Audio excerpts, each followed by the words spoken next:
He was the last of the great Mughals, a man of iron will, unshakable faith and ruthless ambition.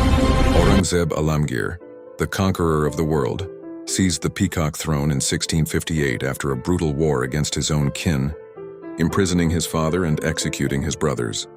Where his predecessors had celebrated art and opulence, Aurangzeb embraced austerity. He was a devout and disciplined ruler who banned music from his court and lived as a virtual ascetic. But this piety came with a hard edge. He dismantled the empire's long-standing policy of religious pluralism, reimposing the hated jizya tax on non-Muslims and demolishing temples, alienating millions and igniting rebellions across the subcontinent. His reign became defined by one all-consuming obsession, the subjugation of the Deccan Plateau. There, he met his most formidable adversary, the brilliant Maratha warrior king, Shivaji Maharaj, whose guerrilla tactics frustrated the lumbering might of the Mughal army.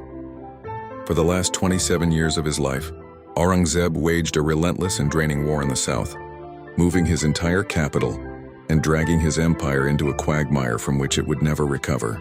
On paper, the empire swelled to its largest ever extent, a vast territory stretching from Kabul to the southern tip of India.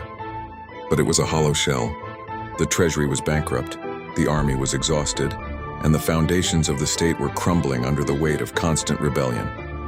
In 1707, at the age of 88, the old emperor died in his military camp, a lonely and isolated figure.